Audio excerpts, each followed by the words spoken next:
presentation? Yeah, okay.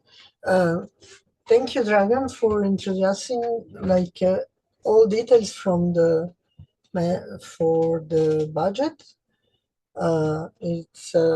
I will not really talk about it. It's very good that you already explained how it is working. But I would like also to propose you to pose the questions if you have during the presentation. Don't hesitate to interrupt me and to ask whatever you have idea for the moment. Okay. This is the presentation about our experience in Jules Verne. And it should be like a small playbook how to manage to succeed to realize the project, because financially sometimes can be very tricky, and I will try to give you our experience. It's our organization. I should present our organization. Really, the Jules Verne was opened 30 years ago as a school of language, but for 2 years, 1 year later, I understood that it's not what I wanted to do. And I have found friends who helped me to organize the organization in 2001. And we created the non-formal organization, non-government organization. And then we started to do a lot of activities around interculturality, European citizenship. We started to participate in Erasmus program.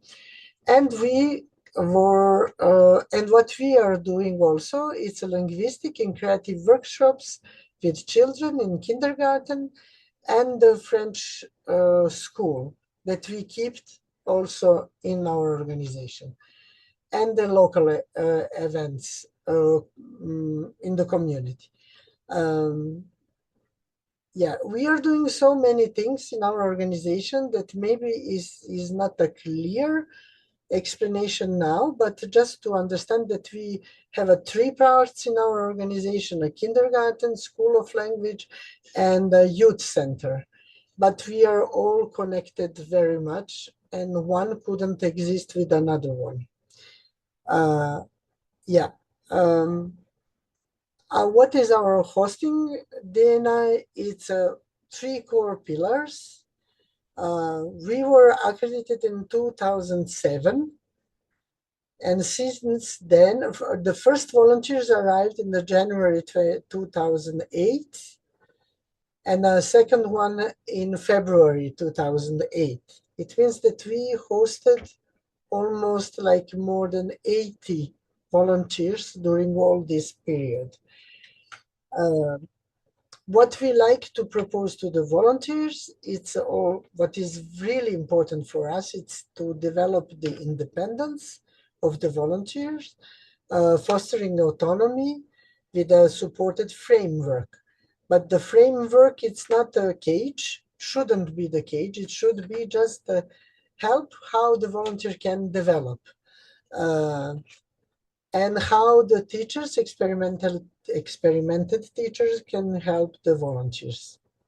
Then we propose to volunteers to realize the personal project by doing what they like the most to do.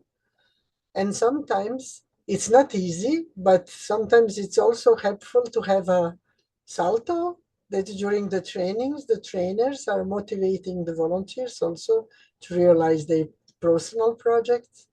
It could be what they like. It could be in our organization, out of our organization, but should respect the values of our organization. And the third pillar is intercultural exchange. It means that it's not only that volunteers arrived in our organization, it's very important, the integration in the local community. It's also very important that also during his activities in our organization, he is promoting intercultural exchange.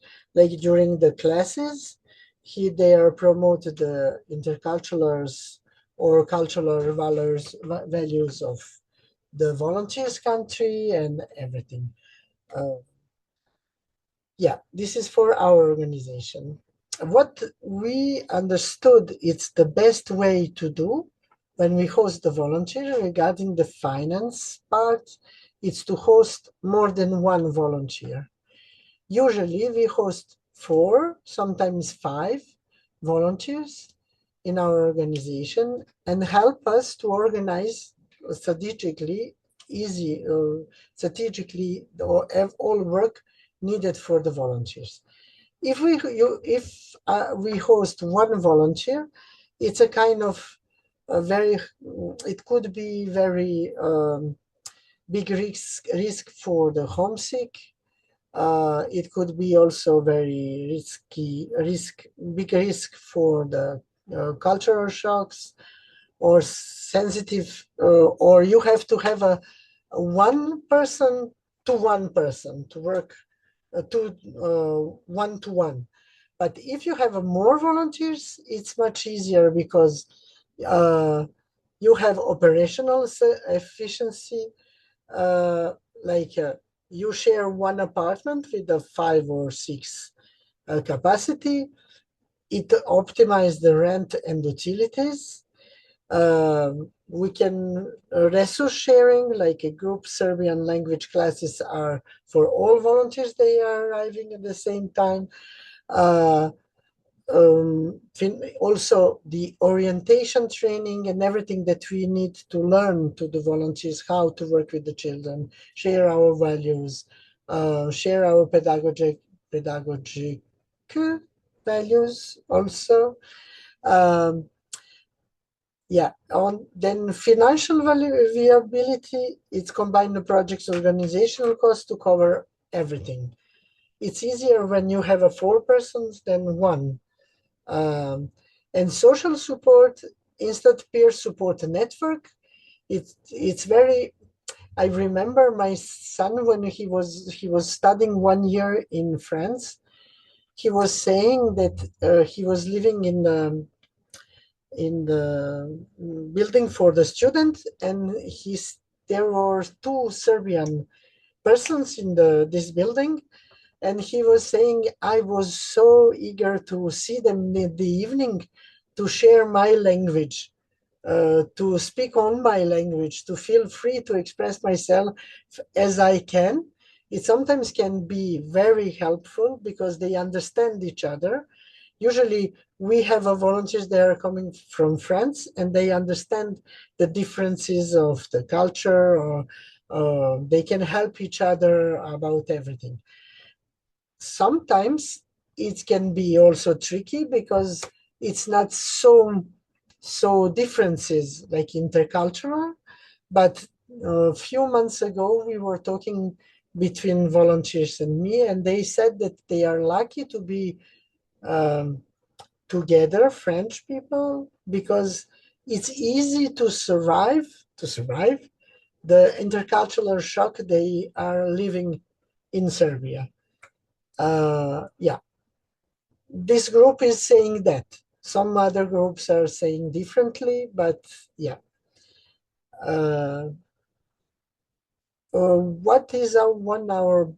What I would like to say also, that we are not always depending only about the budget of the volunteers, because we have activities that are parents are paying. Like for kindergarten, the parents are paying the activities, not for what our French people are doing, volunteers are doing, but the kindergarten they are paying, but they are having the support of the municipality, and the municipality is giving them back the money.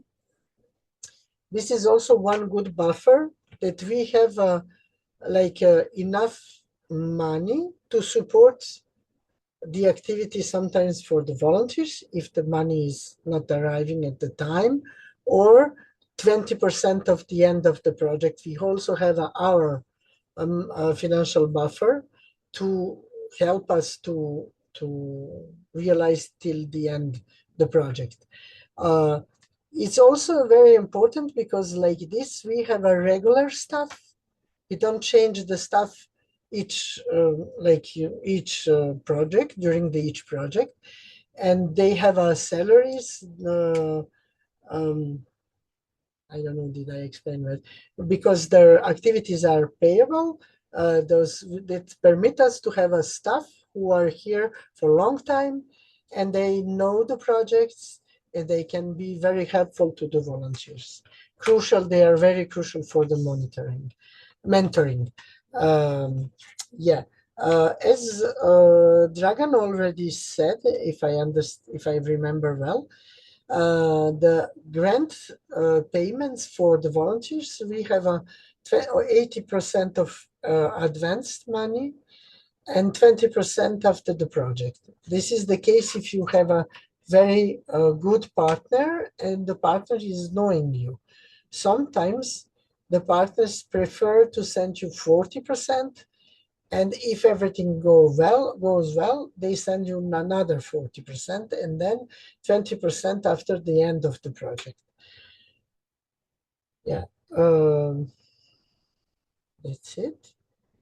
Do you have any question about this regarding this? Okay. So far, no, but I'm keeping the chat, so like I will let you know if there is something. Okay, great. And what is very important, it's also to have, this is a second important, we have a partner that we are working like, I think 7 years with them. And it's not easy for the newcomers, new organization to find the partner that you can count on, because sometimes they don't know you. They are scared because all the countries from the Balkan region cannot be the lead organization. I hope that you understand what is the lead organization.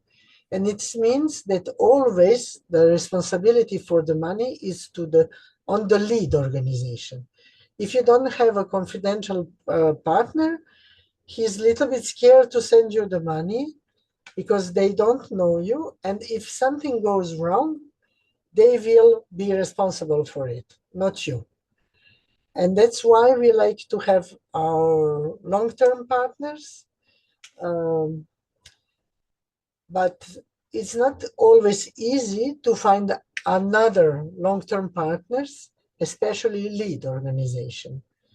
We have few, but we wanted to develop our network with the lead organization. It's kind of very hard. This we can discuss maybe a little bit later. Yeah, and our organization, our partner lead organization, usually takes all managing costs that you were talking about, Dragan, but is not taking the sending costs from the organizational costs, this one. But usually other organizations are taking also management costs and sending costs, also from the organizational cost that you will receive. And sometimes is around between 30 or 50 euros by month, but we will talk about later that also. The ticket for like coming from France to Serbia, it's 3,009 euro. And once we had one volunteer from Reunion, it's south of Africa. It's somewhere, it's a island in the not Atlantic Ocean. Yeah, Indian Ocean. Yeah, Indian Ocean. And the ticket was like 1,200 euros. For the volunteer. She got this money to come to Serbia. Yeah. it depending about the kilometers, you can define the tickets. Yeah. What we are doing as a host organization, we are taking care of welfare, visa, inclusion support, execution of activities, accommodation, food, task supervision, language learning, and crisis management, and also administration. Yeah, what sometimes can be very tricky, it's also that national agency can be very late in giving the 20% after the project. And we had sometimes the problem that French national agency send us 3 years later the 20%. This is one of the problem that you can have. Also, that's why it's so important, this buffer, that you can find some other way to support the projects of the volunteer, not only by the project. Monthly budget for I can tell you how we manage the money. Our volunteers are having 2,000 euros for the food. And it's paid directly in cash to the volunteer. I think that Andrei knows and Dragan knows well already that it's a kind of problem for the volunteers at the beginning, because they have to ask some kind of facture called the Gotovinski račun in Serbia, that for each spending money in going in the shop or something, they have to take the bills and to present us the bill that we can give them the money. It's also for the pocket money, they have to do it, and also for the local transport. In general, they have to give us around 400 euros, the bills, around 400 euros, the bills for it, that we can be able to give them back, to give them the money for the months. And we are paying them in advance. It means if they arrive this month, they will, at the beginning of the month, get the money for this month. We also promoted the use of the bicycle, what is very good in Novi Sad, because everything is flat.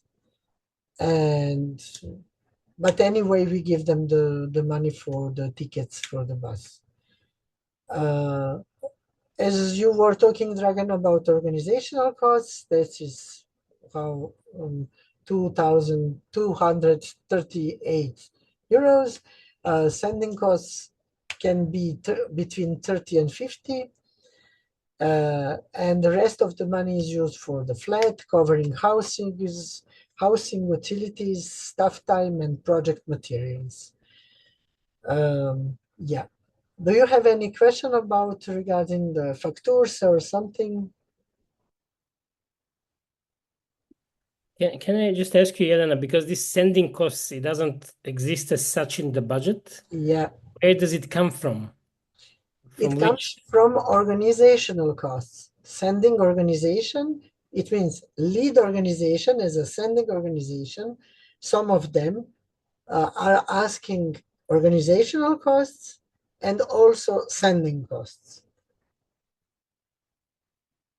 And if we are sending organization, like for sending someone to Germany, usually also the organizations from organizational costs give us the sending costs, even we are not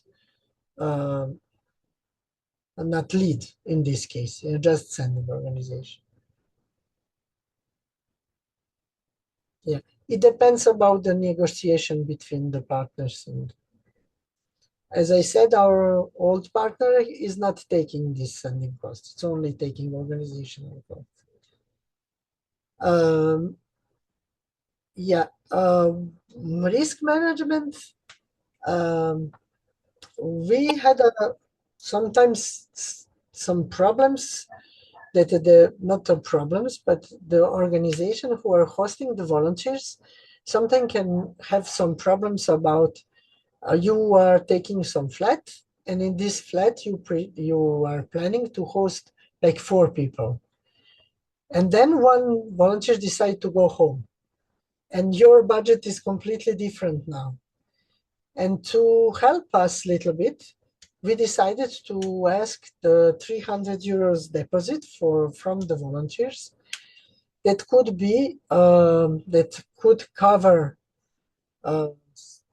damage to the furniture. Sometimes we had this kind of problems also, or early departure, or I don't know. The biggest problem that we had, it's sometimes that volunteers didn't care a lot about the apartment, and it was kind of messy, or they didn't want to clean it later, or something like this. And part of this money can be used to clean the apartment also. But now I have to say, for 4 or 6 years, we don't have this problem. Usually the volunteers are very nice and take care seriously about the apartment, and we don't have these problems. Or maybe we were really strict, because at the beginning we were taking some small deposit, very small, and once a volunteer said that it's too small, the volunteer doesn't care. If they do something, it cannot recover this, and she proposes to ask more money. That's why we decided to do like this. There are some non-negotiable boundaries, like a strict hygiene and professional dress rules, mandatory medical certification and clean criminal record check, and zero tolerance for illegal actions or political or religious promotion during youth activities. As we are working as a youth center and kindergarten and school of language, by the law in Serbia, it's strictly forbidden to make a promotion of political or religious activities. Yeah. The ecosystem, as I was talking about the volunteers, it's very important to say about the support that we give to the volunteers. As we are talking of the ESC volunteers, they have regular activities in our organization, and during these activities, they have a daily tutors as a supervisors who are working with them all the time. And also they have language teachers and host organization staff.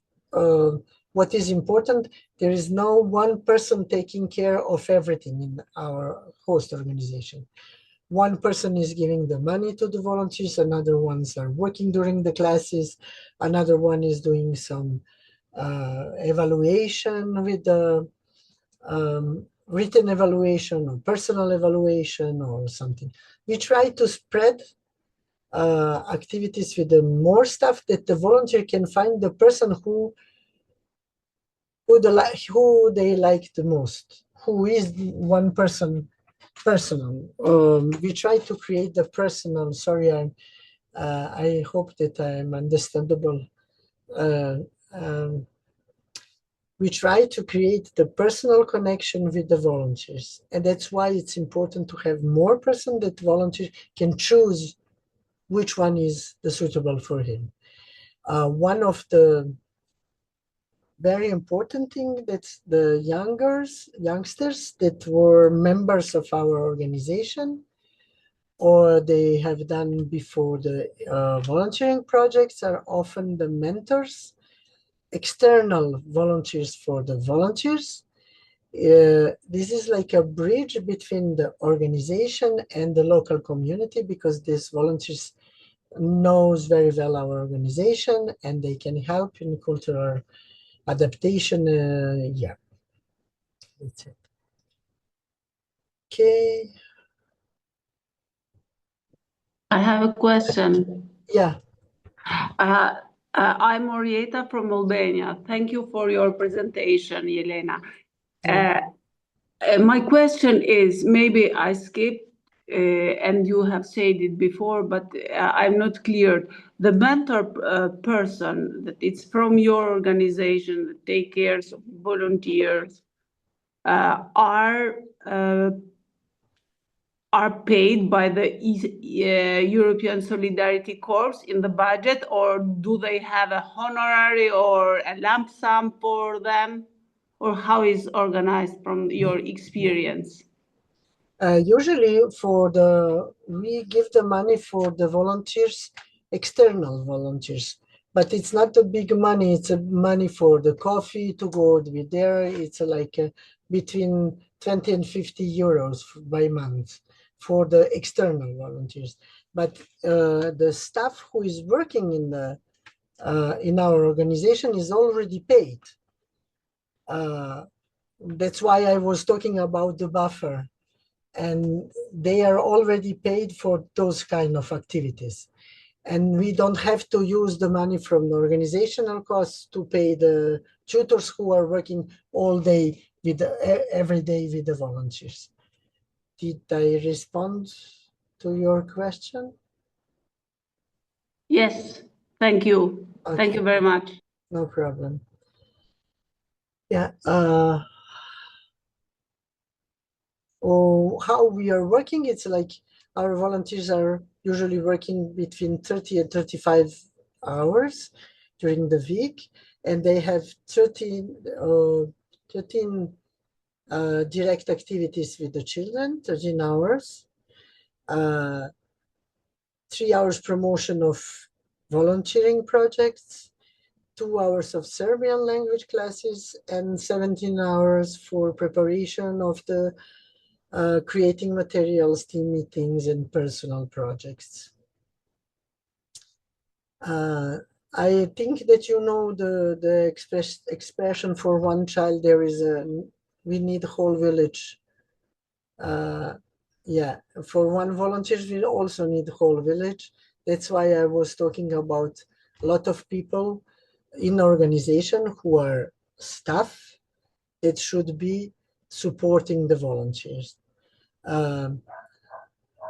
They are paired daily, as like during the one activities, they have teachers who are working with them, and they have a supervisor and me as a pedagogical advisor, giving them the education, how to work, what is important to do with the children, how to understand the development of the children, etc. During the week, they have 2 days free, and 2 days by month. It means then during the 12 months, they have 1 month of vacancy. Yeah. What is the biggest shock for the French people? It's to work 1 week in the morning, 1 week in the afternoon. But we used to explain them that whole Yugoslavia was working like this. And for us, the educational system is normal to go 1 week in the morning, 1 week in the afternoon. But now they are used to it, and they like to do it because they do different activities. In the morning, they are working in the kindergarten. In the afternoon, they are working with the bigger children. Yeah.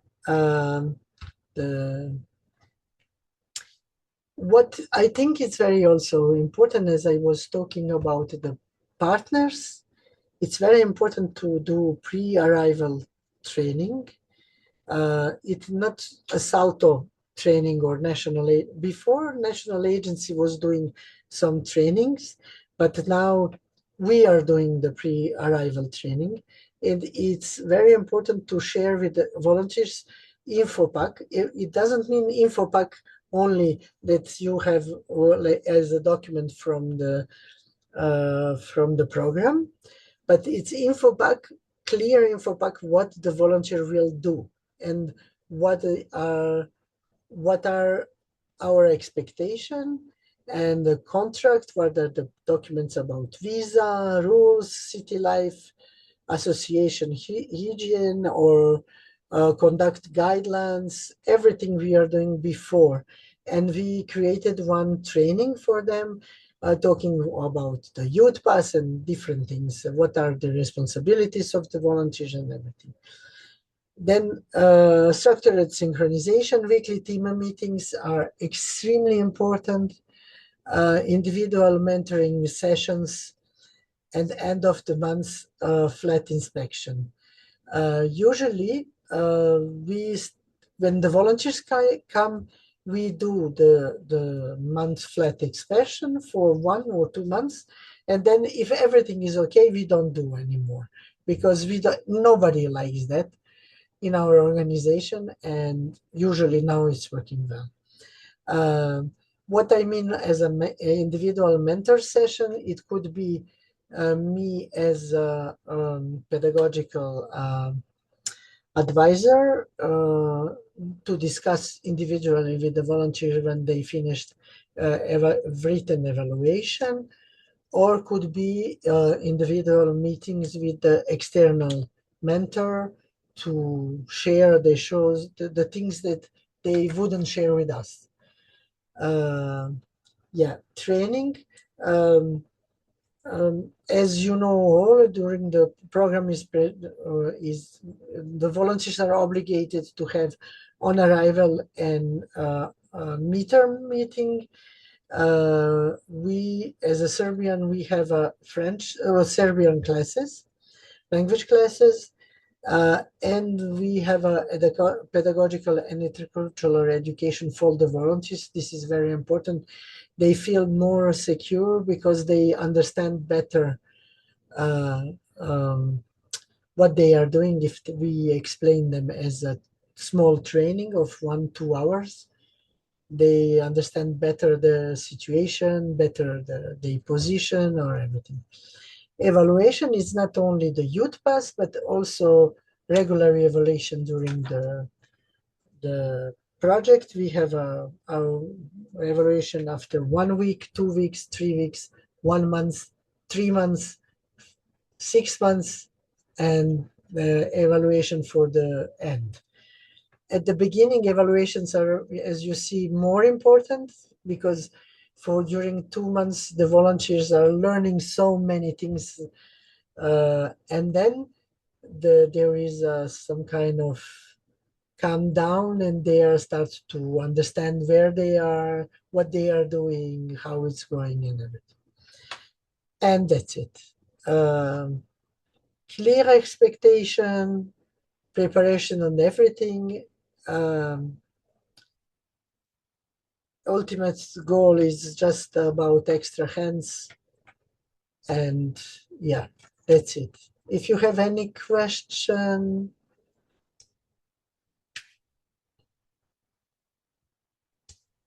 I have a few questions related to some practicalities related to finances. First of all,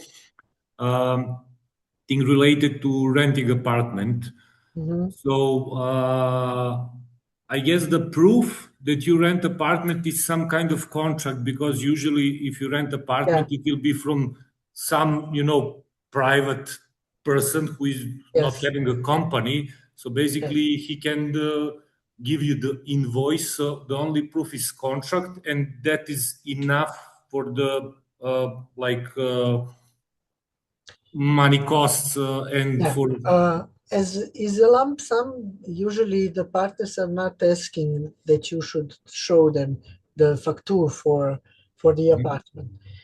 You can present the contract, but anyway, in Serbia, you are obligated to have a contract with the apartment for the apartment, because you have to deal with the visa for the volunteers.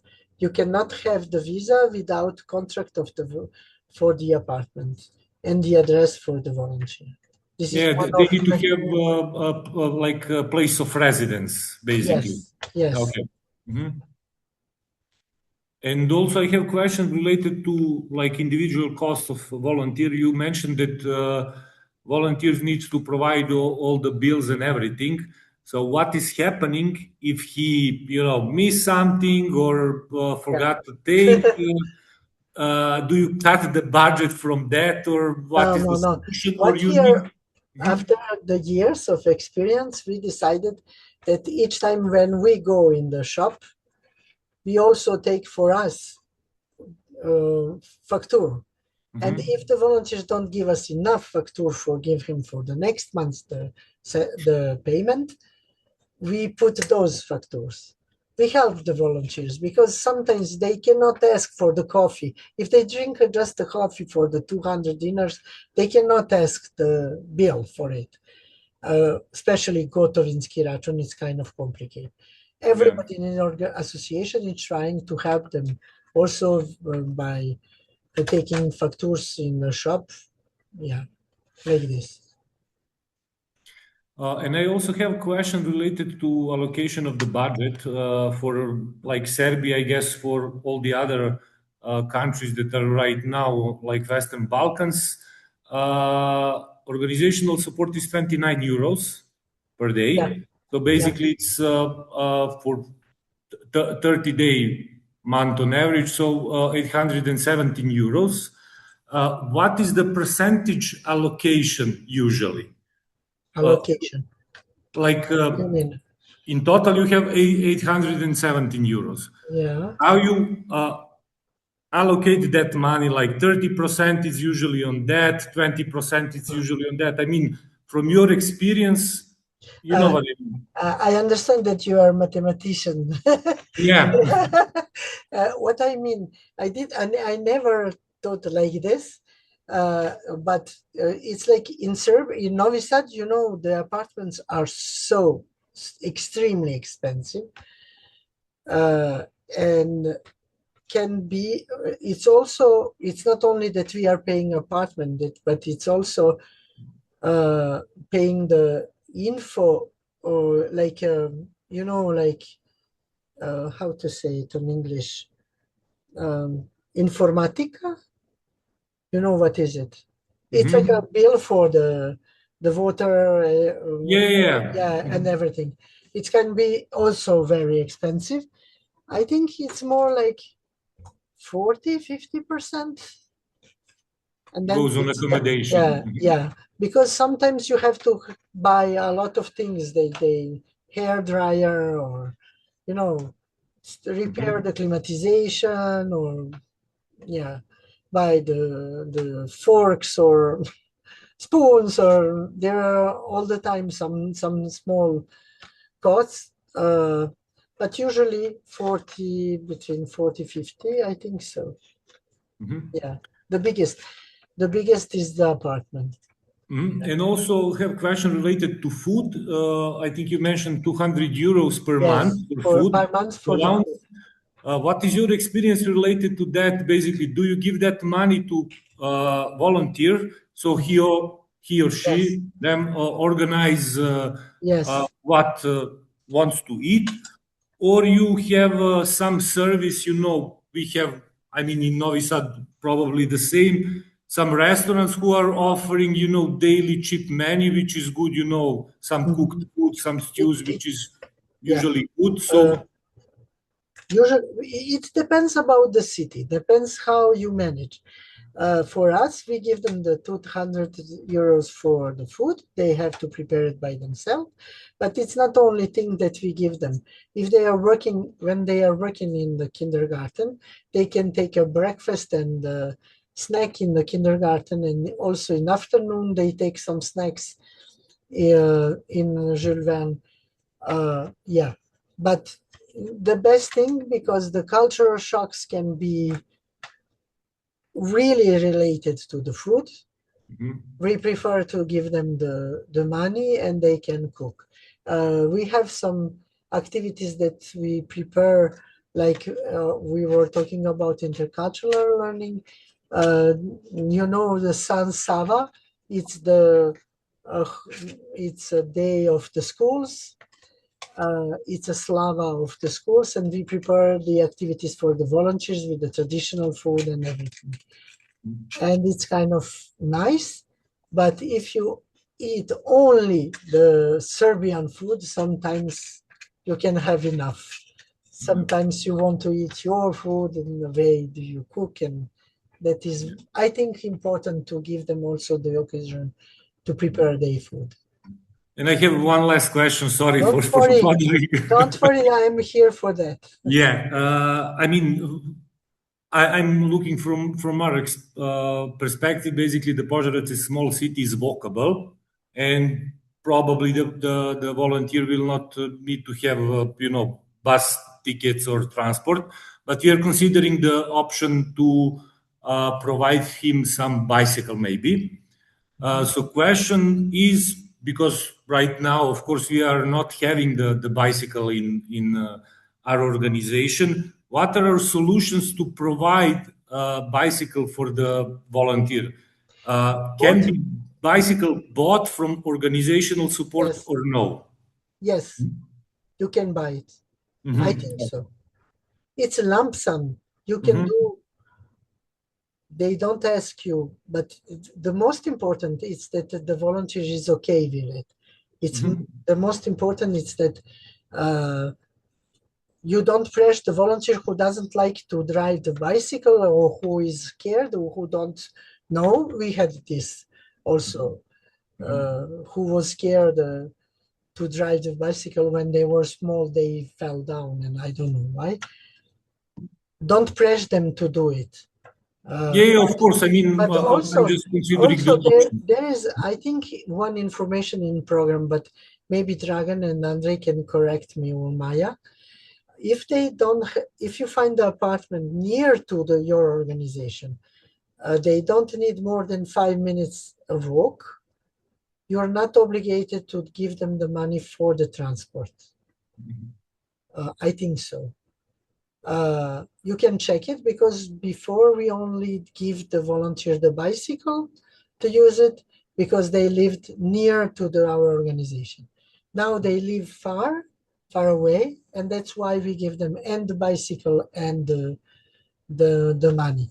But what I want to say, don't forget that during the winter, it's not easy to take the bicycle, and also we always have to repair the bicycle, check the bicycle before the new one is coming. Yeah. Thanks.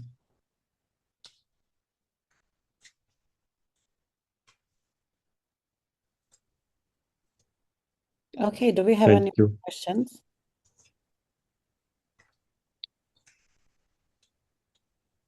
Okay, if not, maybe I just wanted to make a few remarks, just very short and simple ones.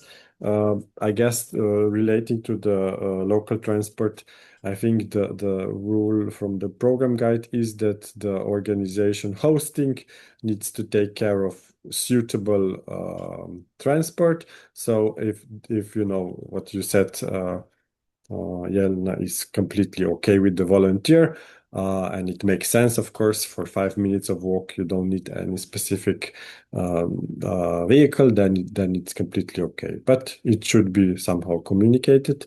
But what I wanted to actually comment on your super presentation, because it was really hands-on, is two things about this comparison of capacities.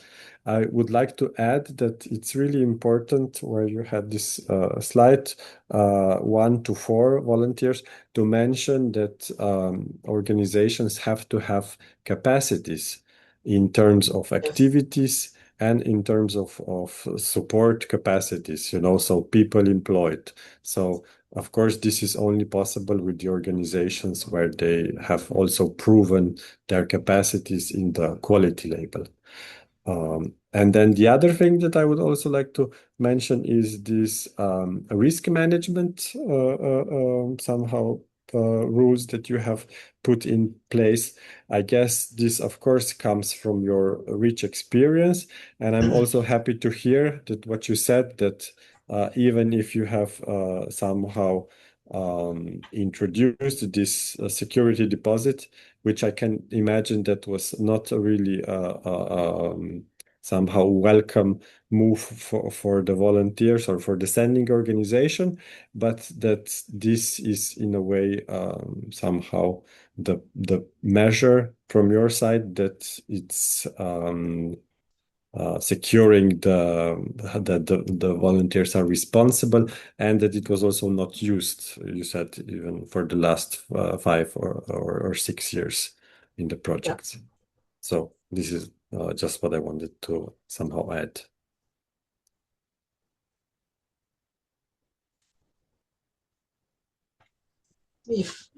What I think it's very important also to talk about also, I don't know how it's in Albania or other country, but I know that in Bosnia can be very tricky about the visa.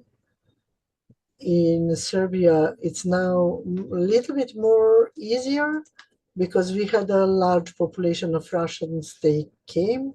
Before, we were obligated to ask 2 times the visa for the volunteers, even though the contract was for 12 months. We get the visa for 6, and then once again, all the paper done once again.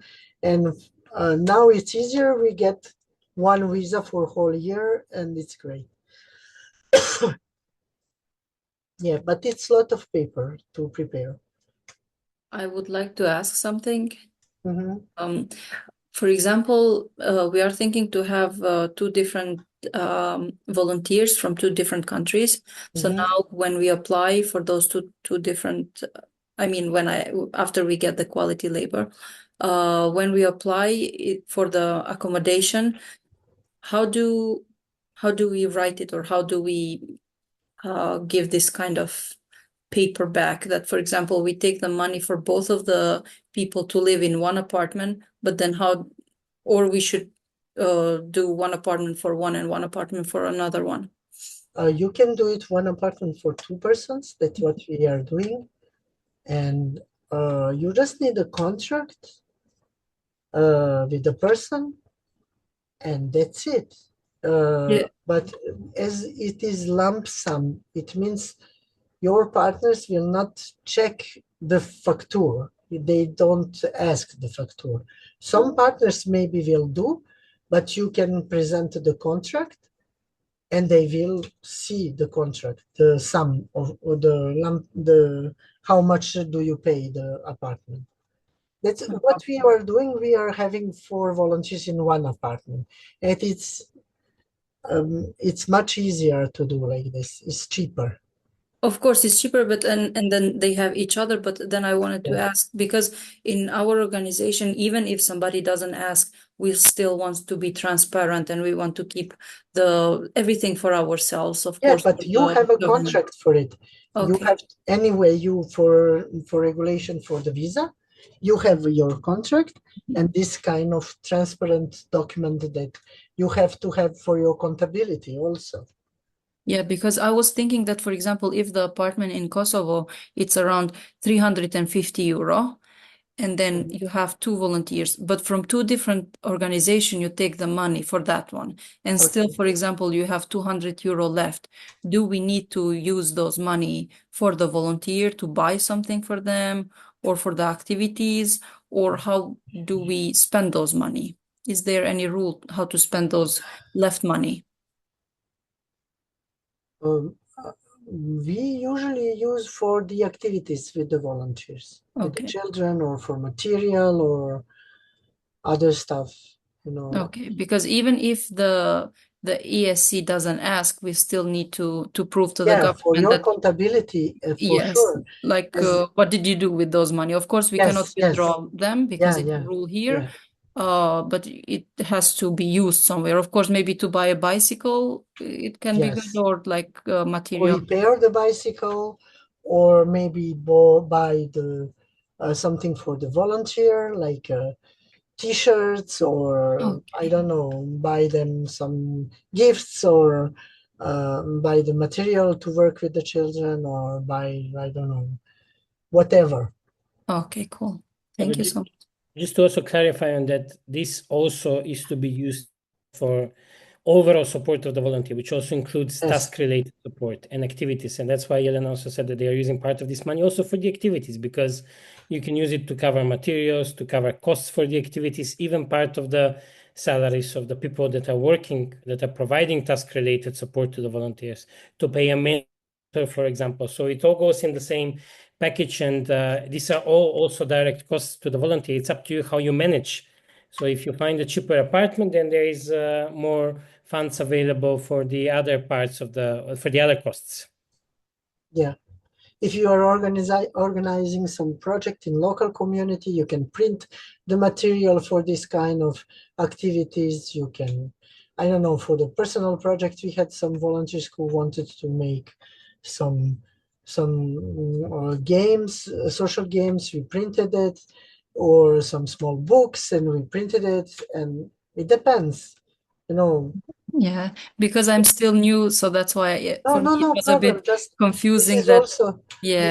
I'm writing something else that I will use for a flat, and then in the next month, then I will provide that I used for something else. So that's why I didn't want to do those kind of stuff. But as Dragan said, you can also use it for some salaries, for some staff who are working with the volunteers. Okay, yeah, as a supporting. Okay, nice. Yeah.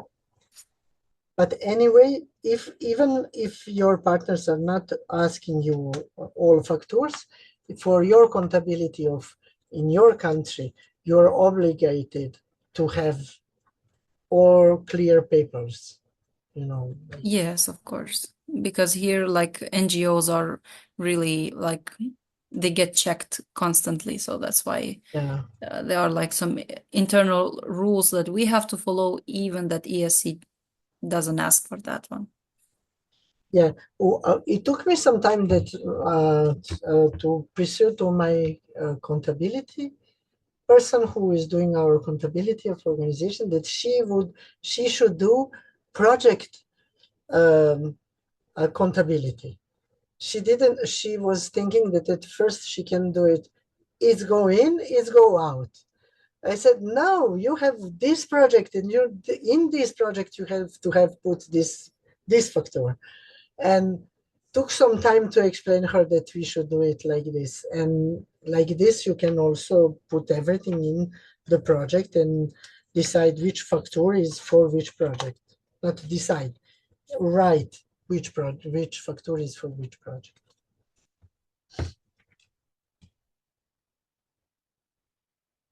And another thing is that, for example, if the partner it's, let's say, from Turkey, then about this medical insurance, do we need to send them in public hospitals in case something happens, or how about this insurance that it's, for example, I have health insurance from Europe, which I don't need to go here, but how about them, that because they are also third countries? They have anyway the cover 100% of cover of all costs. Once we had a volunteer that was operated in the hospital. I don't know what's the name, how it's called on English. Kako se kaže slepo crevo? Appendix. Appendix. Yeah. How? Appendix. Appendix. Yeah.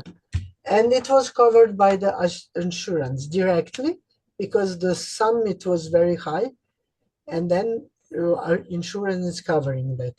But when there are small costs for the volunteers, like they have a fever, we have our private doctors who are not expensive, and they go there, they got the facture, they send to insurance, and in 1 week, usually they get the money back.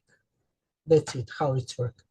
Yeah, just one clarification, if I understood correctly. So if the person needs to go to doctor, basically, you don't need to pay immediately. They just give you the invoice you send to insurance company, and they pay to them directly. No.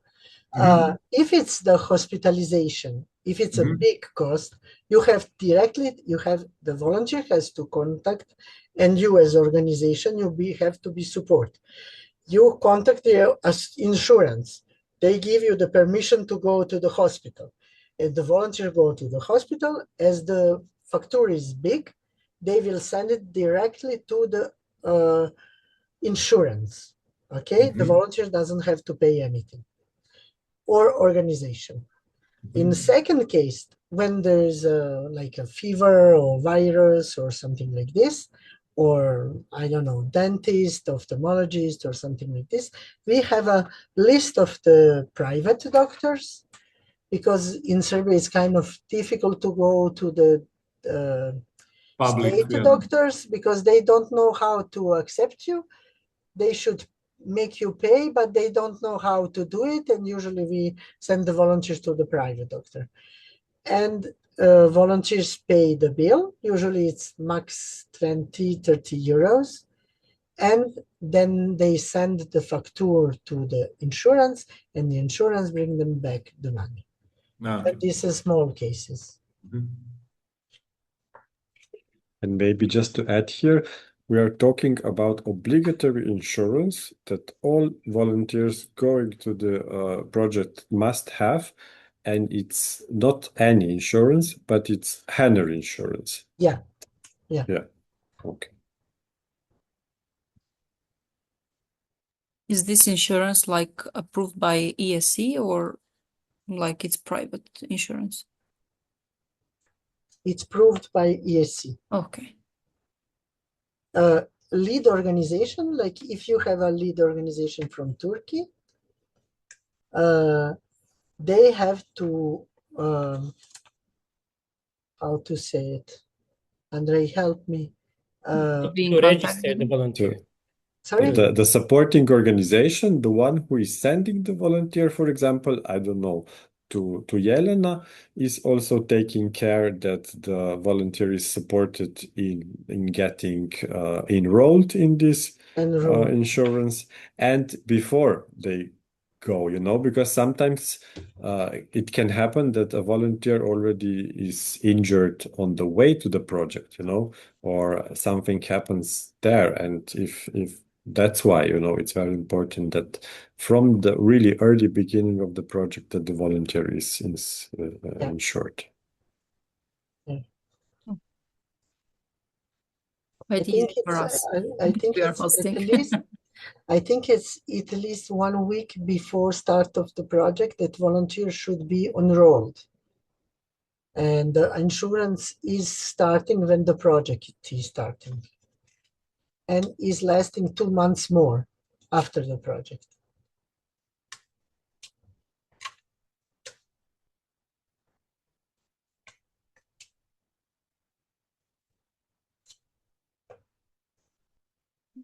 Okay, Dragan, shall we move?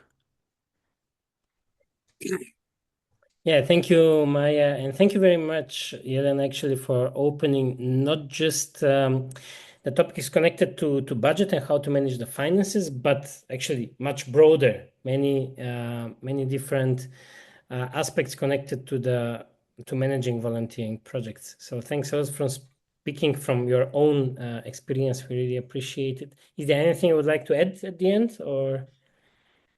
Not really, but if someone needs some information, they can contact me, send me an email or something. Yes, Jelena, can you share your contact in the chat? Yes. So, yeah. Just a moment.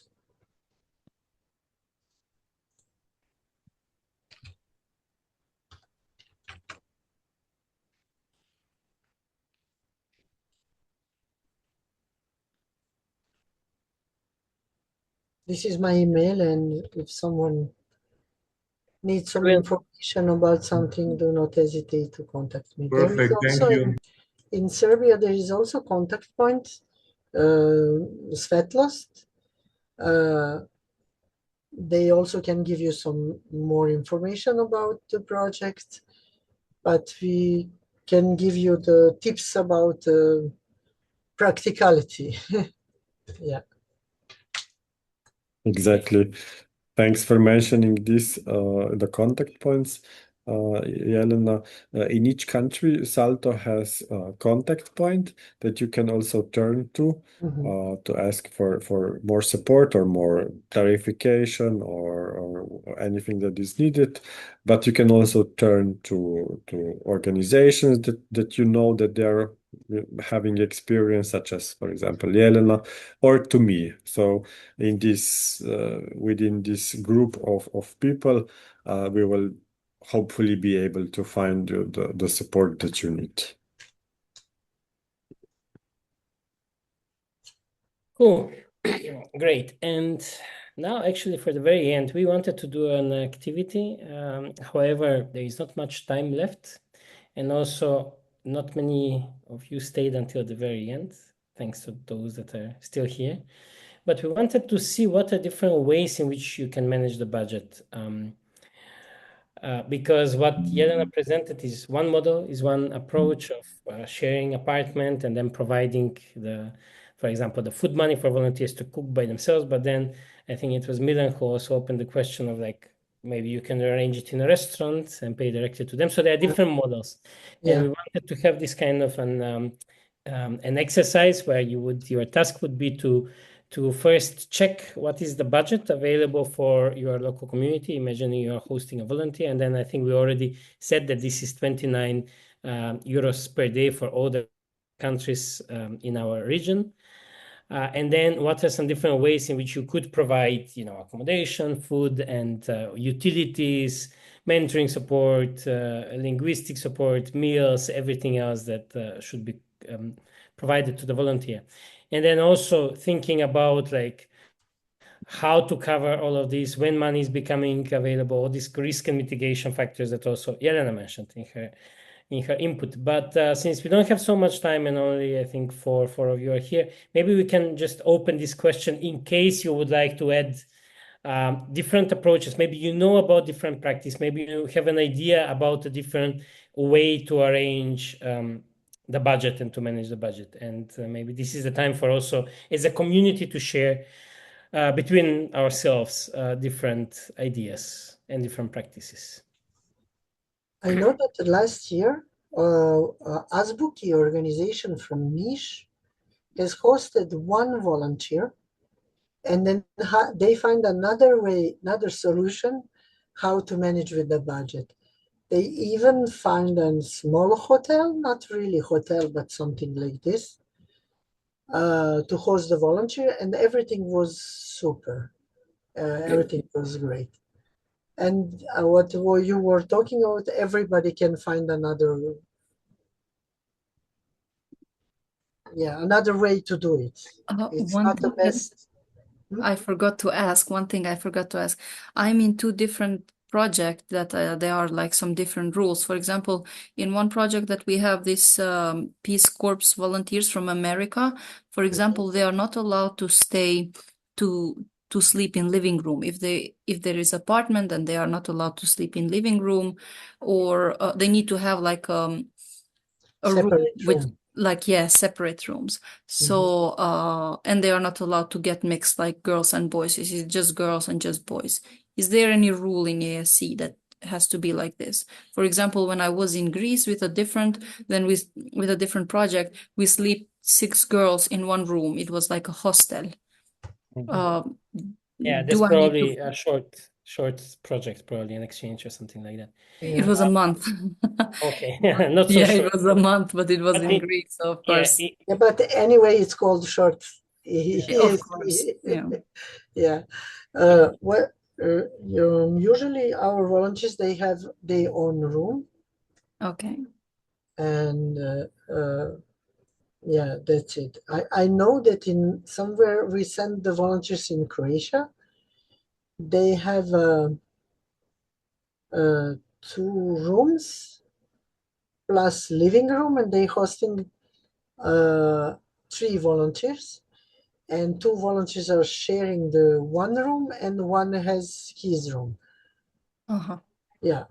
Because the same situation is with the Americans. There are like 3 of them, and I need to find another additional apartment because each of them has to have their own room because one of them cannot stay in living room. So that's why I wanted to ask. different rules apply for this program. Yeah, that's why I wanted to ask if there is any this one. In European Solidarity Corps, the organizations are responsible for providing good, decent living conditions to the volunteers. Normally, the comparison is the living conditions for students in the hosting country.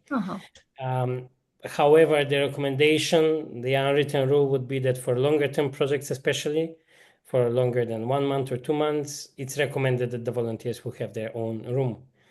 However, this is up to you how you manage with the volunteers. For example, if there is overlap of like, I don't know, a week or two when volunteers need to share a room, probably it's not a big deal. But then in principle, the idea is to balance between privacy and efficiency. But it's not like black and white. It's always better.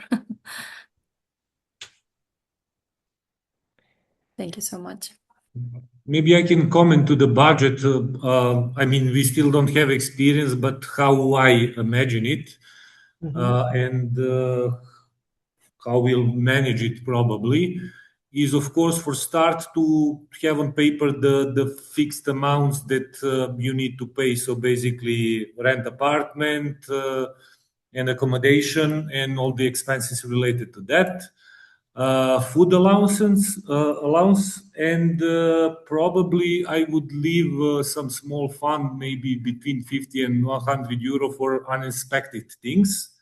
And then rest for the activities, mentoring, and so on. But just don't forget it that you don't get 100%. You get 80% of the money. And you have to find the solution to cover it.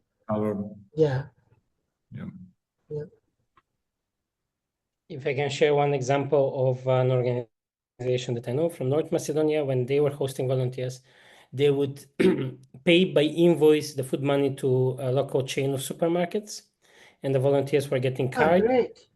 Yes, so the volunteers were getting cards, and they knew that they had, for example, 200 euros a month on the cards, and they could just go and use the card, and then every time they know how much money is left. So I think this was simpler for the organization because they could pay by invoice and not worry about cash and justifying cash. It was limiting, for example, for the volunteers on the other hand, because they had to shop just in that supermarket. But no solution is ideal. Then the volunteers at least didn't have to worry about collecting and keeping the bills as well.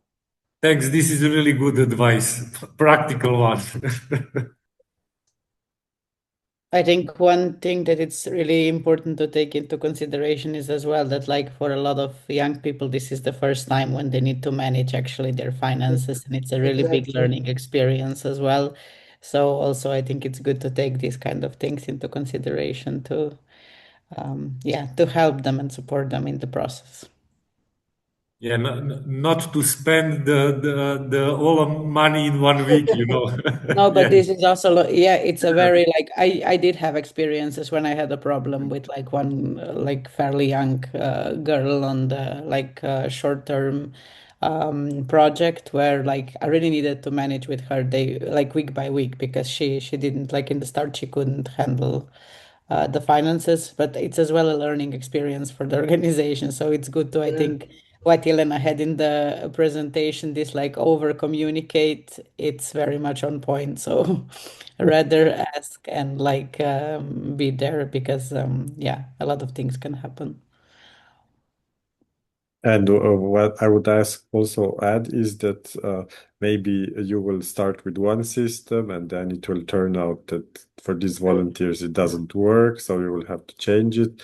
So keep in mind this, that not only one solution is possible, but there are many, or like this flexibility and feedback is very important because in the what Dragan mentioned, if the case for the supermarket chain is getting more and more frustration from the volunteers, you also see I guess it will not work. We have to change the approach.